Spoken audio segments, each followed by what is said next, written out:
Muy bien, entonces vamos a empezar con el trabajo de esta semana y nada más indicar que, por ejemplo, lo que estuve revisando de la actividad 15, bastante bien en verdad, solamente que no todos han ido entregando, espero que los que falten, como dije, se vayan poniendo al día para ir completando estas actividades de lo que tenemos hasta ahora. Entonces vamos a ir, en este caso vamos a ir a la actividad. No vamos a hacer mucho énfasis en los videos esta vez, porque si bien hay videos, son videos de Aprende en Casa, que también ustedes los pueden revisar, están en el blog, y que son un complemento a lo que vamos a trabajar ahora, ¿no?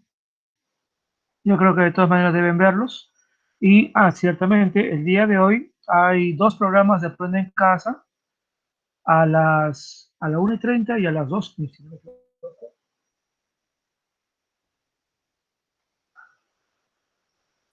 Si no me equivoco, a la 1:30 y a las 2.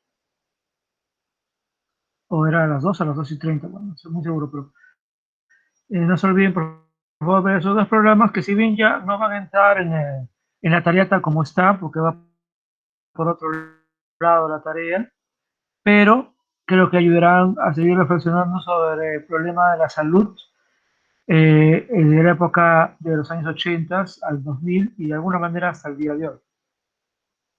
Disculpen un ratito que...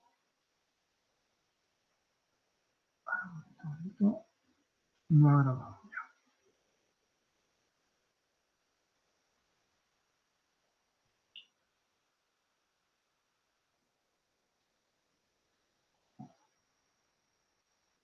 Ya, muy bien, entonces ahora sí tenemos la actividad 16.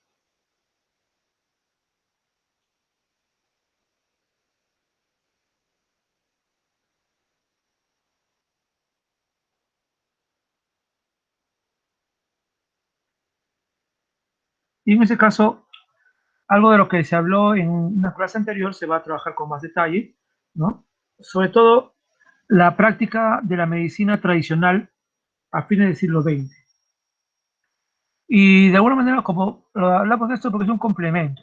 Ciertamente, en nuestro país la medicina tradicional tiene muchos elementos que, digamos, son fundamentales en las creencias de muchas personas. Y de hecho, hay varias perspectivas para verlo, ¿no? Hay, por ejemplo, una parte de la medicina moderna me refiero, que considera que la medicina tradicional puede ser un buen complemento a la medicina moderna y científica.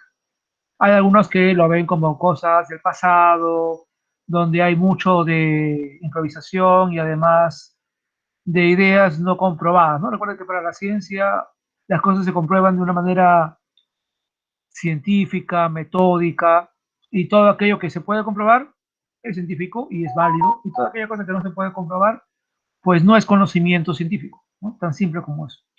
Sin embargo, en el caso peruano, yo diría también que en el caso latinoamericano, y en algunas partes del mundo, como Asia, por ejemplo, que también tiene hay un gran desarrollo de la medicina tradicional, estos, estas prácticas de medicina tradicional no son, digamos, consideradas inferiores o digamos, ineficaces, sino que muchas personas realmente confían en ellas y de hecho muchas personas las utilizan porque son un complemento o pueden ayudar. Muchas personas creen que en las plantas medicinales o en ciertos tratamientos tradicionales pueden encontrar la salud o la mejora que a través de la medicina científica moderna no van a conseguir.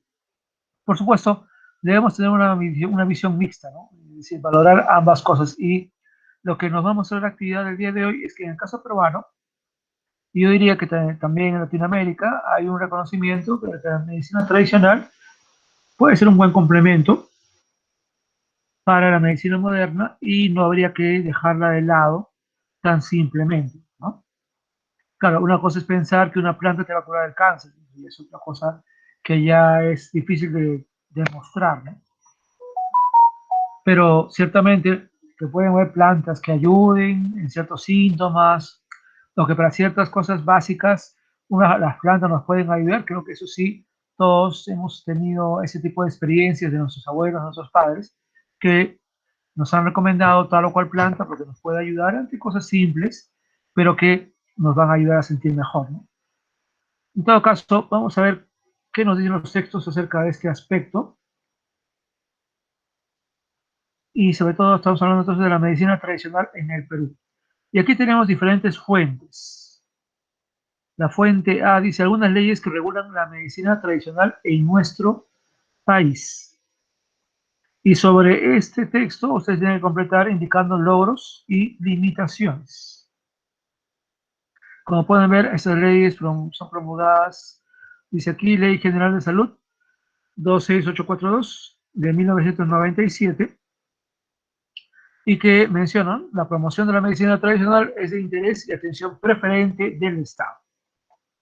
Sin embargo, en la práctica, la medicina tradicional todavía ve con cierta reticencia, o sea, duda, a las otras medicinas. Por supuesto, estas han ganado poco a poco un espacio en el sector público y en el privado, pero están muy lejos de tener un trato igualitario que la medicina occidental. Y eso, bueno, sí es cierto, ¿no? En muchos aspectos, porque como dije, mucho del uso de la medicina tradicional no está respaldado por estudios científicos, y eso hace pues que muchos doctores no le den mucha importancia, porque sin demostraciones científicas no se podría saber que ese tal o cual producto, planta, brebaje, en fin, lo que fuere, va a ser útil a todos, ¿no? Entonces, si una planta ayuda a una persona, para la ciencia es poco relevante, porque en realidad lo que busca la ciencia es algo que se pueda replicar muchas veces. Es decir, alguien hace un experimento en China y alguien acá en Perú hace ese mismo experimento bajo las mismas condiciones, debería salir lo mismo. No habría razón para que salga diferente, ¿no? Porque es ciencia, es algo exacto. De tal manera que para la medicina tradicional, pero para la medicina, sí, para la medicina tradicional o científica, para poder tener pruebas de que las plantas medicinales ayudan, tendría que haber estudios de alto impacto, estudios con muchas personas, para realmente demostrar que tal o cual planta tiene los beneficios que se dicen, ¿no? De hecho, hay plantas que se han tenido ese estudio científico, ¿no? Y que, por tanto, se ha indicado más que plantas como alimentos, ¿no? Donde se puede demostrar que comer esos alimentos tiene beneficios innegables en la salud, y de hecho algunos ya han sido comercializados ya de manera, digamos, científica, o sido convertidos en alimentos envasados, de tal manera que ahora se venden como un producto más. Muy bien, entonces dice que en el año 2000 se promulgó una ley 27300, y luego en el año 2002 la 27821, justamente para hablar de estos aspectos, ¿no? La ley de aprovechamiento sostenible de las plantas medicinales y la ley de promoción de complementos nutricionales. Y creo que estos dos elementos son fundamentales, ¿no? O sea, las plantas medicinales y complementos nutricionales, porque un elemento importante de la medicina tradicional es decir, ¿no? Estas plantas van a ayudar a curar o a ayudar a solucionar el problema del hambre o la desnutrición. Entonces, eso, por ejemplo, es algo que en el Perú tenemos mucho, y no deberíamos tener desnutrición, pero tenemos ese tipo de problemas.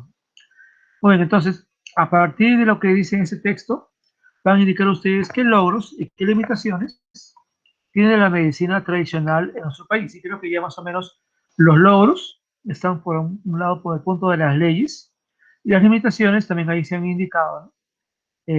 Sobre lo que piensan los médicos todavía acerca un poquito de esto, y que no lo ven como algo igual, ¿no?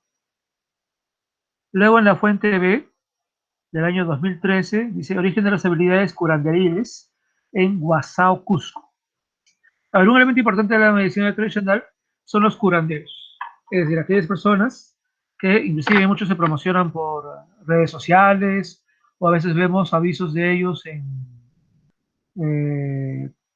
digamos, en la calle, ¿no? En cualquier lugar público donde se pueda colocar, y ellos afirman que pueden hacer curaciones o sanaciones, como se le pueda llamar.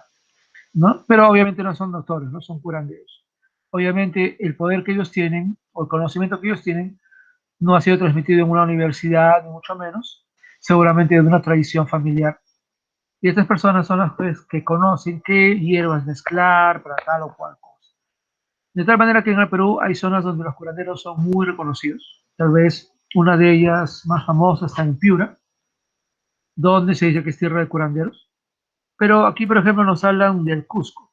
Y en este caso, por ejemplo, se ha hecho una encuesta donde un grupo de ellos, los 30, indican el origen de sus habilidades.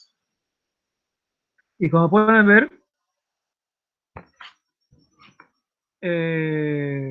acá creo que hay un error. Debe ser, a ver, un poquito, 10, 12, 16.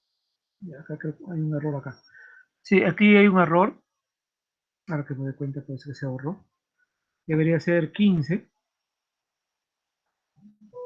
Acá, dice acá, por un don, ahí debería ser 15, por favor lo modifiquen ustedes, porque es el 50%, ¿no? Entonces, la mitad de ellos dicen que tienen por un don. Como ustedes saben, un don es algo con lo que una persona nace. Y obviamente eso es algo que no se puede demostrar. Digamos. Lo que se dice en educación es que nadie nace con dones, sino que nosotros los desarrollamos, sea por influencia del ambiente, de nuestros padres, la educación o nuestra personalidad, ¿no? Porque en realidad la personalidad se va haciendo poco a poco y se hace a lo largo de la vida. Así que es un poco complicado demostrar esto del don. En realidad hay un debate sobre eso, ¿no? En realidad las cosas son dones o son aprendidas. La mayoría indicaría que todo lo que nosotros somos a lo largo de la vida esencialmente se aprende sobre la base de nuestra personalidad, que en ese caso también digamos, es algo con lo que nacemos, pero que vamos desarrollando poco a poco y que no es algo que ya está, digamos, destinado, sino que se va forjando por las experiencias de la vida, ¿no? Así que la mitad de ellos dicen, por ejemplo, por un don. Luego hay un 23% que dicen por herencia de sus antepasados. Aquí está la tradición que se transmite de abuelos a padres, de padres a hijos y así sucesivamente. Hay un 10% que dicen por enseñanza de un maestro. Eso quiere decir que han sido aprendices de un curandero y durante un largo tiempo han ido viéndolo, aprendiendo de él y luego ya hasta que han podido ellos mismos saber que ya estaban listos para ejercer el papel de curandero. Más o menos como sucedía antes en muchas profesiones donde realmente se aprendía más por experiencia que de los estudios. Y la experiencia era con un maestro directamente. Un 10%, a ver, acá debe haber otro error, 20, 20, 27.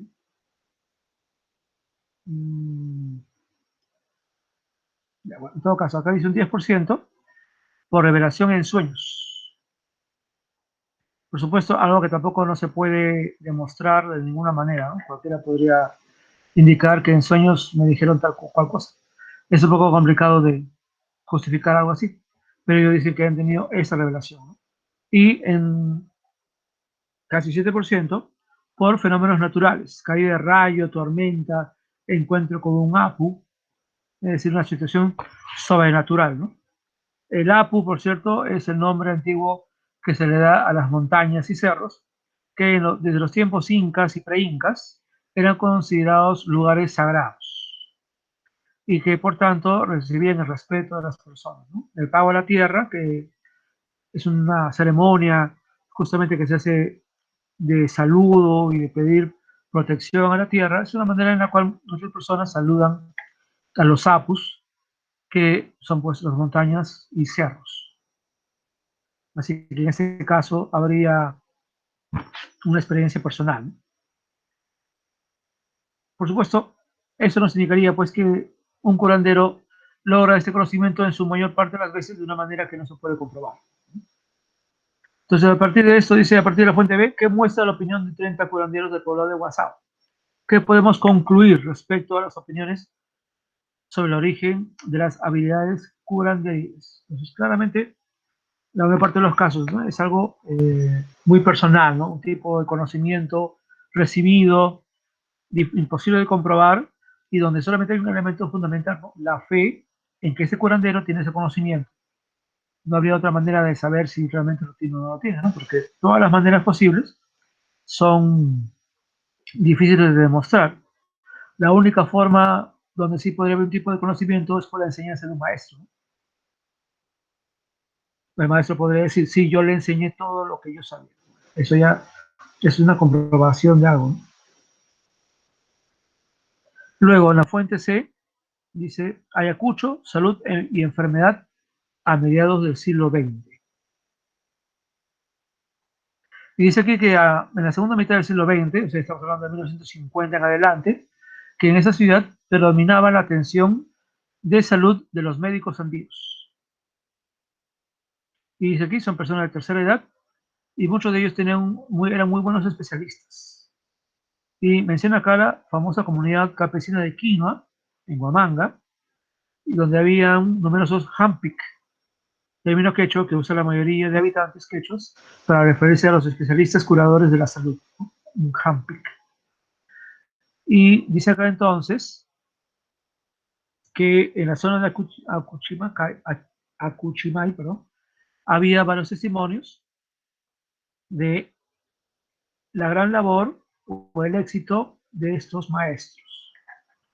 Y menciona acá un caso, y dice que en Acuchimay vivía una viejita humilde que era muy famosa por conocer las propiedades de las plantas medicinales. Cuando era director de la escuela primaria Manuel Sucre, tuve una profesora que hacía bastante tiempo padecía con una herida grave debajo de la rodilla. Un día me dijo que se iba a Lima a curarse. En efecto, viajó por 15 días. A su retorno se quejaba más porque la herida había crecido. No mejoraba con las medicinas que le habían prescrito los médicos de Lima. Cuando yo la trasladaba en mi carro, la herida olía a putrefacto. Era preocupante. Después de una semana me dijo que había conocido a una señora curandera en las faldas del cerro Acuchimay. Increíblemente, después de unos 8 días, me contó que la herida tratada por la curandera había comenzado a cicatrizar. Era cierto, al poco tiempo la herida cicatrizó. Por curiosidad, yo me acerqué a ver su herida. En efecto, había sanado y la señora ya no tenía esos dolores. Estaba sana. Yo fui a la curandera porque tenía interés en conocer qué hierbas había usado en la curación de la herida grave.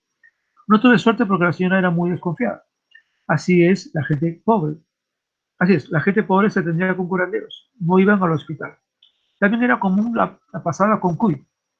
Es que los indígenas conocían cada cosa para cada tipo de mal. Entonces el testimonio de ese director indica ese conocimiento que algunas personas han logrado tener de las plantas medicinales.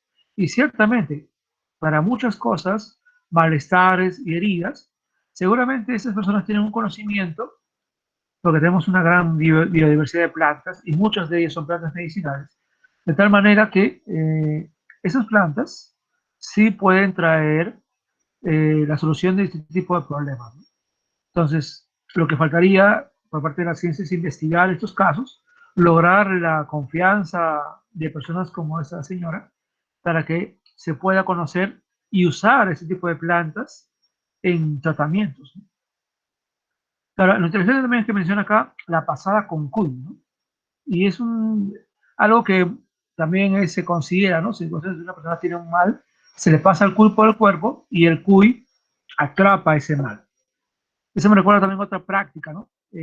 La pasada con huevo. No sé si alguno de ustedes alguna vez habrá escuchado de repente, pero se indica, ¿no? Que cuando un niño o bebé tiene susto, se ha visto algo y lo ha asustado, se le pasa el huevo y todo el huevo se va, todo el mal se va en el huevo, se rompe el huevo en un vaso, creo que con agua, y eso indica que el mal se va, ¿no? Y el niño se puede curar del susto. Son creencias, ciertamente, pero muchas personas creen en ese tipo de creencias todavía, ¿ya? Así que no es algo que uno diría, bueno, ¿cómo qué va a ser eso, no? En realidad, pero son parte de nuestra cultura y de las creencias que hay en muchas poblaciones. En todo caso, lo que acá indica el texto es un caso de éxito. No hay razón para dudar del director en lo que vio.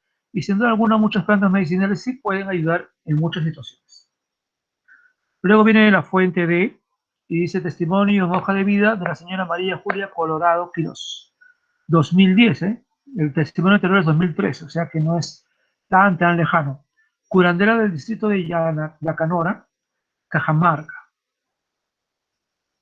Y menciona a ella, cuando una persona está con los ojos lagrimosos es porque está mal de los bronquios. Entonces le toca el pecho y espalda, y suena como si algo hubiera, eso es bronquio puro. O también cuando los labios están resecos y rojos. Una de las formas de protección que tienen con sus pacientes es cuando usan un medallón de alcanfor, elaborado por ella o por los familiares de la paciente previas indicaciones, sobre todo en los casos de quienes viven muy lejos. El medallón es elaborado de forma casera y colgado en el cuello del enfermo. Este deberá ser puesto al dormir y retirado al día siguiente para que realice sus actividades diarias. También indica su uso del medallón alcanfor en el tratamiento del mal de espanto, que es por varios días. El paciente debe llevar puesto el medallón los días que dure el tratamiento y aún después. Miren que hablan de tratamiento, ¿eh? Como si fuera un doctor. De acuerdo a la intensidad del mal del espanto, el medallón durará menos días. Por ejemplo, si el mal es muy fuerte, apenas dura 5 días y luego se va desintegrando. Lo normal es que dure 8 días o más. Su creencia le indica que el medallón inservible debe ser llevado a un cerro y tirado sin que nadie observe. El mal de espanto es uno de los problemas que continuamente trata.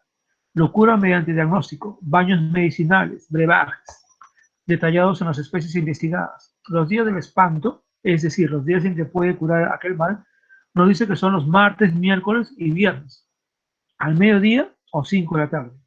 Y enfatiza que sea hora en punto. Miren el conocimiento específico que tiene esa señora, indica, ¿no?, en qué días, en qué horas, y habla del mal de espanto, que es lo que yo decía, ¿no? El susto, ¿no? Un tipo de problema psicológico, digamos, cuando alguien está, pues, se asustó de algo y uno no está tranquilo, ¿no? Diríamos una especie de nerviosismo, tensión o estrés, ¿no? Bueno, en todo caso, lo interesante acá es que habla de un medallón de alcanfor. Bueno, el alcanfor es un tipo de planta y hay muchos productos que usan alcanfor cuando uno realmente se siente mal de los bronquios. O sea, que no es que le esté tan mal, ¿no? Hay productos, me refiero a jarabes, pastillas que tienen algo de alcanfor, ¿no? Y eso ayuda ciertamente a los bronquios. Entonces, no es que el conocimiento que ella tiene esté tan lejos de lo real, pero se dan cuenta que tiene que ver mucho con la fe, ¿no? La confianza. Y bueno, es un tipo de conocimiento que, como se menciona acá, y aquí están las fuentes de ambos textos, se indican. En base a esto, ustedes van a completar este cuadro, ¿ya? Diferencias y coincidencias en lo que dice la fuente C y la fuente D sobre el tratamiento de ambos en esos casos, ¿no? Y luego, ya para ir acabando, se les pide a ustedes que completen un cuadro indicando, según lo que ustedes han leído, qué tan confiables son las fuentes o testimonios que se han leído anteriormente. Ustedes indicarán, porque todos están con sus fuentes ahí. Ustedes ven en la parte del texto, tiene un numerito, y en la parte de abajo, en letras azules chiquitas, ahorita lo pasé, hay la fuente de donde salieron estos textos. No son invenciones de nadie, sino que acá están, ustedes lo pueden ver acá, están ya como parte de investigaciones científicas, ¿no? Por ejemplo, la primera fuente que vimos hace un ratito viene de Pariona, Salud y Enfermedad en Ayacucho, la medicina tradicional y legendaria del siglo XX, y es una tesis en doctorado en ciencias sociales de San Marcos. Entonces eso quiere decir que es un testimonio real, ¿no? O sea, esa persona ha investigado, ha entrevistado, en ese caso al director de esa escuela, que le ha contado lo que él ha visto. Y en el otro caso, dice catálogo y estudio farmacognóstico de plantas medicinales del distrito de Yacanón, la provincia de Cajamarca. Y también es una tesis, pero de título de químico farmacéutico, también de San Marcos. En este caso, Castañeda y Condori, ¿no? Entonces, dos ahora químicos farmacéuticos. Entonces, estos testimonios han sido recopilados de manera científica, así que no se puede decir que son un invento ni nada por el estilo, ¿no? Eso ya debe ayudarlos para poder indicar, como se ve acá, la confiabilidad de estos testimonios. Y lo interesante acá también es esto, ¿no? ¿Cuál es la intención con la que fue creada la fuente? Es decir, ¿qué cosa quiere transmitirnos? Y creo que vamos al punto ahí, ¿no? Si en las leyes que hemos visto al principio, la medicina tradicional es reconocida como algo valioso y necesario, si bien, como dice también en el primer texto, que todavía no está en el rango de igualdad con la medicina tradicional, pero sí es reconocido como algo valioso. Entonces, esos textos creo que nos ayudan a ver lo valioso que puede tener la medicina tradicional. Ciertamente hay cosas que no se pueden comprobar, ¿no? Son cosas de fe. Es decir, la persona cree que tomando tal brebaje, haciendo tal rito como el pasado del cuyo, el pasado del huevo, o echándose, haciendo un emplasto de una planta y poniéndole una herida, uno confía en que el conocimiento del curandero lo va a ayudar. Y de hecho hay muchos testimonios de personas que han pasado por curanderos y realmente han visto una mejora. Un trabajo psicológico, me refiero a investigación psicológica, puede ser en el sentido de que algunos creen, y eso puede ser tal vez una explicación científica, a que se dice, ¿no? Que la fe mueve montañas. Bueno, algunos dirían que si una persona cree, realmente cree, confía en algo, esa confianza puede influir en su sistema inmunológico y lo podría ayudar realmente a que lo que quiere lograr se dé. Hay investigaciones que afirman que ese es el poder de la fe, ¿no? El poder de la fe en algo o en alguien, ¿no? En Dios, en Cristo, en una medicina, en una curación. Y hay, como dije, estudios de psicología que dicen que ese poder de creer en algo, es fundamental, ¿no? Para que una persona se sane. O sea, la medicina cumple un factor, ¿no? Importante, por supuesto. Pero también tiene que ser la persona, ¿no? Que crea en eso y que quiera vivir, o que crea que puede curarse, ¿no? De que hay una, digamos, esperanza para él. Y muchos psicólogos consideran que eso es muy valioso, es tan valioso como la medicina en sí misma. Tal vez un elemento que podría explicar en muchos casos donde, digamos, hay ritos, como lo del huevo y la pasada del huevo y la pasada del cuy, y que puede explicar que algo cambie, sea la confianza en que ese rito te va a cambiar, te va a ayudar o va a sanar al niño o a la persona que tiene el espanto o el susto. Entonces, puede ser una explicación.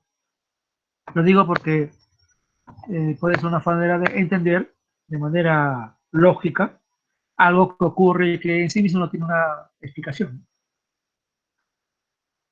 La última parte, el reto, ya indica, y ya para ir acabando en esta parte también, y con esta actividad que hemos visto desde analizando lo que ha pasado con el cólera y con la TBC, y es que entendiendo en qué medicina el gobierno de la medicina tradicional han buscado preservar la salud de las peruanas y los peruanos durante los últimos años del siglo XX. Aquí hay que recordar que ciertamente de la experiencia del cólera y del TBC, vimos que en ese momento, como antes, el Perú fue sorprendido por estas epidemias que causaron una gran cantidad de enfermos y una cierta cantidad de fallecidos también, no como el COVID, por supuesto, pero que nos agarraron de sorpresa como siempre y que frente a eso el sector salud respondió y logró reducir, a veces con mucho más tiempo, porque creo que el cólera demoró como 10 años en reducirse significativamente, y la TBC algunos años también, pero se logró controlar y reducir ambas epidemias.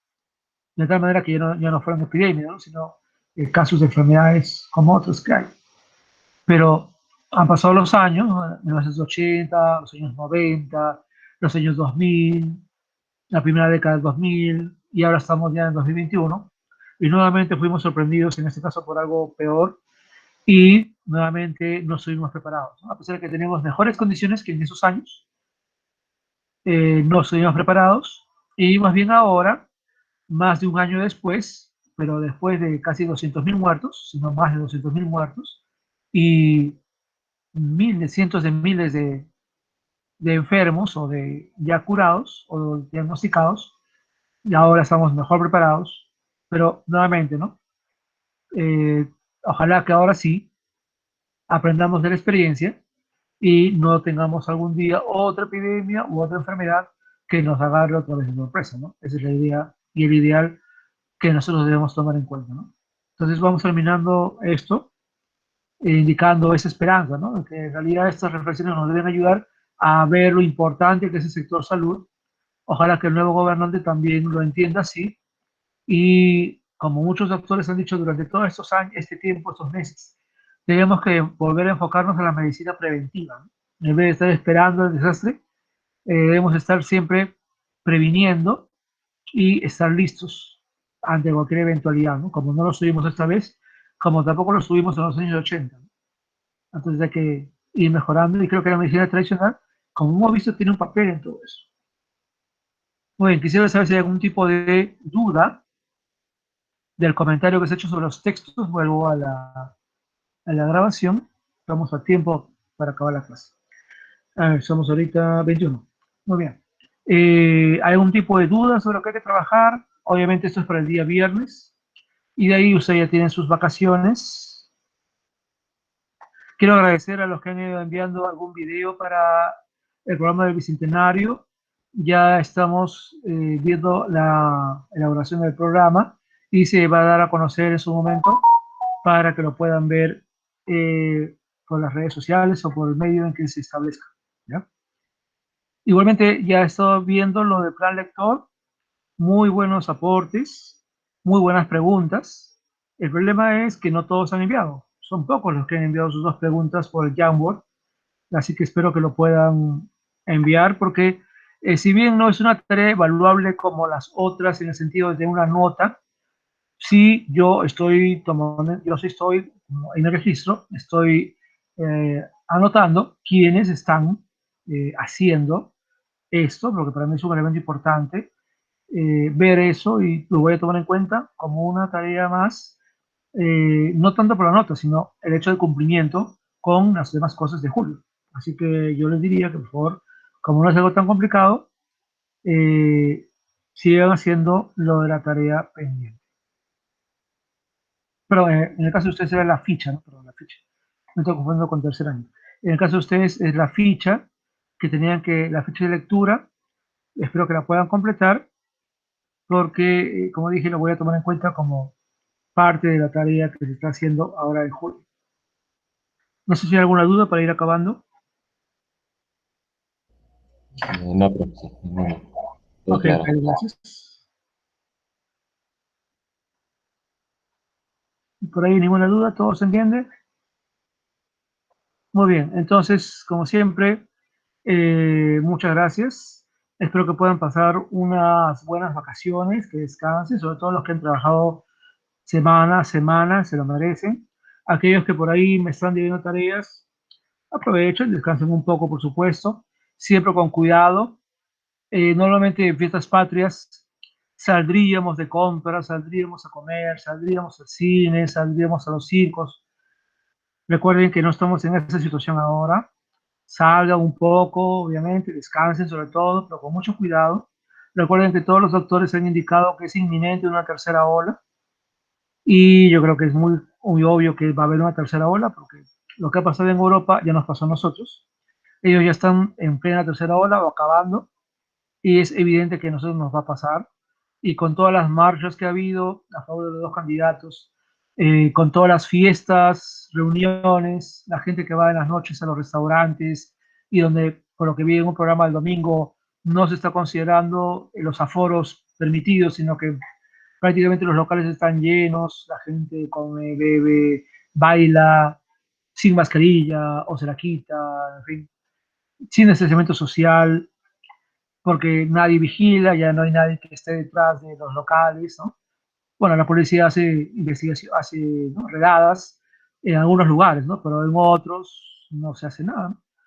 Entonces yo creo que es inminente que hay todas las condiciones para que se dé una tercera ola y el asunto es que si nos cuidamos y todavía eso durante estos meses hasta diciembre, yo creo que podemos ya salir de ese problema. Recuerden que ya ustedes también ya están considerados dentro de la vacunación para diciembre. Y recuerda también que ya tenemos 10 millones de vacunas más compradas, en este caso de la Sputnik 5. Entonces, con todo eso, vacunas seguras, un sistema de salud que ya está vacunando bastante rápido, con la experiencia que ya tenemos, y bueno, ya con un cronograma seguro, que espero que el gobierno que sí, que viene lo mantenga y lo mejore. Yo creo que solamente hay que cuidarnos bien y podríamos llegar, realmente ahí sí llegar a fin de año saliendo de todo esto, ¿no? Pero por ahora, chicos, mucho cuidado. Nadie dice que no salgamos a algún lugar, pero siempre con la distancia social, con la mascarilla, muchas aglomeraciones, mejor evitarlas. Y simplemente pensar, ¿no? Que este es un tiempo para cuidarnos. Cuando la pandemia caiga o se vaya o se acabe, y se va a acabar, porque se va a acabar, ya podremos realmente volver a lo nuestro, ¿no? A lo que nos interesa. Y estoy seguro que ya nos veremos también nosotros. Bueno, en el caso de ustedes que están en quinto, de repente no tal vez sea en este año, pero eventualmente nos podremos reencontrar en algún momento. Así que la salud ahorita es primero, así que les pido por favor, descansen, trabajen también lo que quede pendiente, pero también con mucho cuidado por nuestra salud, ¿no? Que lo que viene nos va a afectar directamente como país, es evidente, pero ¿qué nos queda? Simplemente cuidarnos y cuidar a nuestras familias. Entonces, si no hay nada más, vamos a acabar la grabación. Y a ver, vamos a ver. Como siempre, se las entregaré más tarde.